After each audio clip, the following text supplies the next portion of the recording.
तीन बहनों की लालची भाभी। यहाँ पर तीन बहनें हैं और उनका एक भाई भी है। और इन तीनों बहनों की जो भाभी है वो तीनों बहनों पर काफ़ी हुक्म चलाती है, बहुत सारी बातें और ताने भी सुनाती है। तो देखते जाइए आगे क्या होता है। करिश्मा, करिश्मा, तुमने अभी तक नाश्ता नहीं बनाया? तुम्हारे भैया को ऑफिस जाने में देर हो रही है। हाँ भाभी, बस अभी बनाती हूँ। करिश्मा, तुम ये ढीलापन छोड़ दो। कल को पराए घर जाना है। वहाँ अगर तुम इस तरह से काम करोगी तो लोग क्या कहेंगे कि माँ ने और भाभी ने कुछ सिखाया नहीं। और तुम्हारी दोनों बहनें कहाँ हैं? अब रेशमा मार्केट गई है और मनीषा सो रही है। क्या? सुबह के 8 बज रहे हैं और ये महारानी अभी भी सो रही है? ये कहते हुए अपने सास के पास जाती है। माँ जी, देख रही हो अपनी बेटियों के तौर तरीके? क्या हुआ बहू, सुबह सुबह क्या कर दिया मेरी बेटियों ने? अरे एक तो अभी अभी उठकर किचन में गई है, दूसरी सुबह सुबह बाहर चली गई और तीसरी अभी तक सो रही है। क्या करूं मैं इन तीनों का, मैं तो परेशान हो गई हूँ। जा जाकर उठा उसे और रेशमा से मैं बात करती हूँ। तो भाभी सीधा जाती है रूम उसे उठाने के लिए। महारानी, जल्दी उठो, सूरज सर पर आ गया है। भाभी थोड़ी देर और सोने दो ना, मैं रात को लेट सोई थी। वो क्या है ना, यूनिट टेस्ट चल रहे हैं। शराफत से उठती है या नहीं, या फिर पानी की भरी बाल्टी डालूं तेरे ऊपर? नहीं नहीं भाभी, मुझे बिस्तर में नहीं लाना, उठती हूँ मैं। मनीषा उठकर सीधा वॉशरूम की ओर जाती है और यहाँ सभी बैठकर नाश्ता करने लगते हैं। और तभी बाजार से रेशमा आती है तो तभी भाभी उस पर टूट पड़ती है। लो, आ गई महारानी। ऐसा भी क्या सामान लाना था जो सुबह आंख मलते ही बाजार की तरफ रवाना हो गई? भाभी, कल आप ही तो चीख रही थी कि घर का सारा सामान मुझे ही लाना पड़ता है, घर में किसी को भी किसी काम से कोई लेना देना नहीं है। अब मैं बाजार जाकर सामान ले आई तो आपको इस बात से भी तकलीफ हो रही है? देख रही हो माँ जी, अपनी बेटी की जुबान कैंची से भी तेज चलती है। और मयंक, आप तो कुछ कहेंगे नहीं अपनी लाडली बहन को? रेशमा, अपनी भाभी से ऐसे बात नहीं करते। चलो माफी मांगो। भैया, मैं क्यों माफी मांगू? आप भाभी से बोलिए ना कि हम पर कम हुक्म चलाया करे। हम इस घर की बेटियां हैं और आपकी पत्नी की ननद है, नौकरानी नहीं। लो कर लो बात। इनकी भलाई के लिए कुछ भी बोलो तो इन्हें बुरा लग जाता है। इस घर में यही इज्जत है मेरी। देख लो माँ जी, आपकी बेटी किस लहजे में मुझसे बात कर रही है। तो भाभी और भैया दोनों ही गुस्से से चले जाते हैं और यहाँ तीनों बहनें आपस में बात करते हैं। रेशमा, तुम्हें भाभी से माफी मांग लेनी चाहिए थी ना। लेकिन दीदी, मैंने कुछ किया ही नहीं तो मैं माफी क्यों मांगू? हाँ का रेशमा दीदी, रेशमा दीदी जैसे ही घर में आई भाभी ही उन पर चिल्ला रही थी। हाँ, मैं मानती हूँ कि गलती भाभी की थी। मैं तो इसलिए बोल रही हूँ कि भाभी ने माँ को तो पूरी तरह अपने वश में कर लिया है। वो हमारी बात सुनती ही नहीं।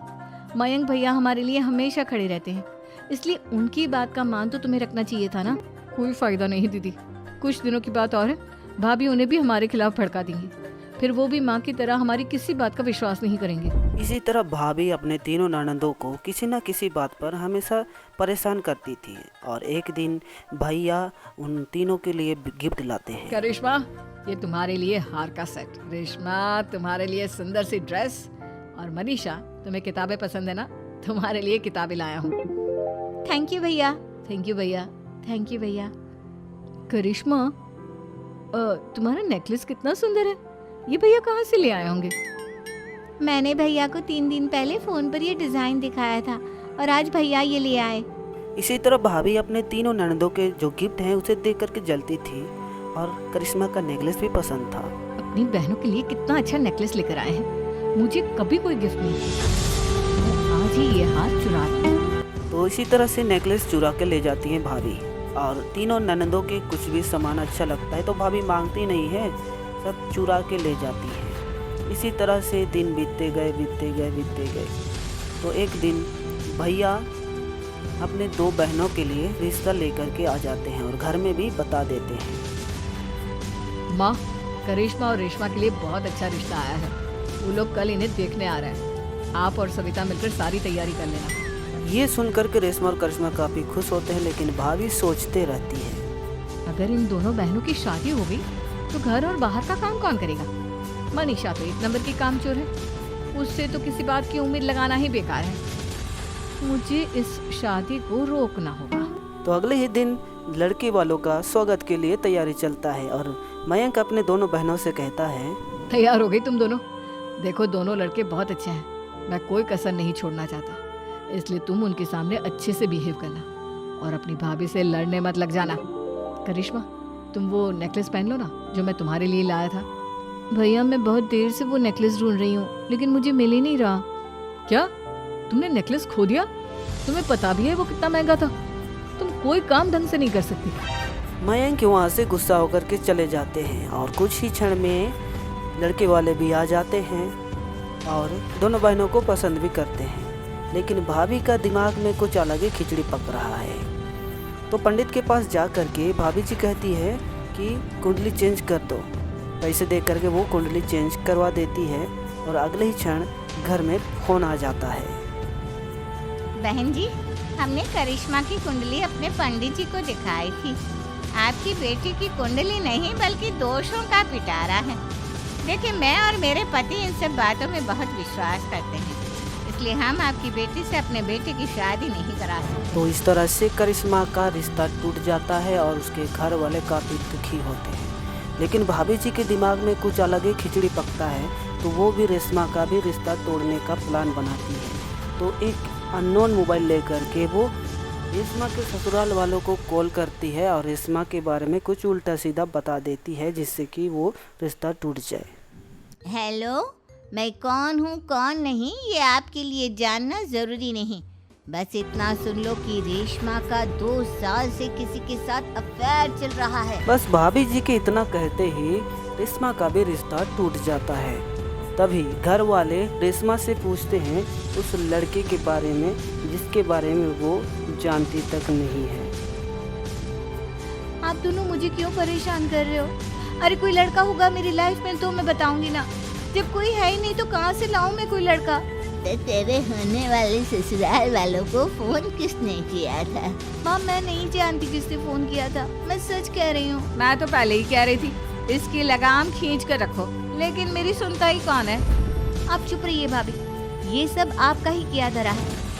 तीनों बहनों को विश्वास हो जाता है कि यहाँ जो भी हो रहा है वो भाभी की वजह से हो रहा है। उन्हें सबक सिखाने के लिए वो वकील को ले आते हैं और अपने घर से हिस्सेदारी मांगते हैं। देखो भैया, माँ बाप की जायदाद में जितना बेटों का हक होता है उतना ही बेटियों का, इसलिए इस घर के 4 हिस्से होंगे और हमें अपना हिस्सा चाहिए। मैंने तुम्हारे लिए क्या क्या नहीं किया और तुम इस घर में हिस्सा मांग रही हो? भैया, आप और माँ हम बहनों की कोई बात नहीं सुनते हो और भाभी हमारी शादी नहीं होने देगी, क्योंकि उन्हें लगता है कि आप हमारी शादी में ज्यादा पैसा लगाओगे और उन्हें हम जैसी फ्री की नौकरानी कहाँ मिलेगी। तो हम भाभी के साथ तो रह नहीं सकते, हम बहनों को अपना हिस्सा चाहिए। अरे तुम्हें शर्म आनी चाहिए अपनी भाभी पर ऐसा इल्जाम लगाते हुए। वो तुम्हारे बारे में कितना सोचती है। हाँ माँ, भाभी हमारे बारे में बहुत सोचती है। दिन रात बस यही सोचती रहती है कि किस तरह से अपनी तीनों ननदों को परेशान करूं, और कभी मुझे पढ़ने भी नहीं देती। दोनों बहनों का रिश्ता भी तो इन्होंने ही तोड़वाया है और रात में हमारे कमरे में आकर हमारी चीजें भी चुराती हैं। और इसी तरह तीनों बहनें अपनी बातों पर अड़े रहते हैं और कोर्ट में तारीख भी शुरू हो जाती है और भाभी जी सोचने लगती है और उनको अपना गलती का एहसास हो जाता है। तो वो सास और अपने पति से माफ़ी भी मांगते हैं और तीनों जो उनके ननंद हैं उनसे भी माफ़ी मांग लेती है और उनके लिए अच्छे घर से लड़के भी ढूंढते हैं और शादी भी करा देती है।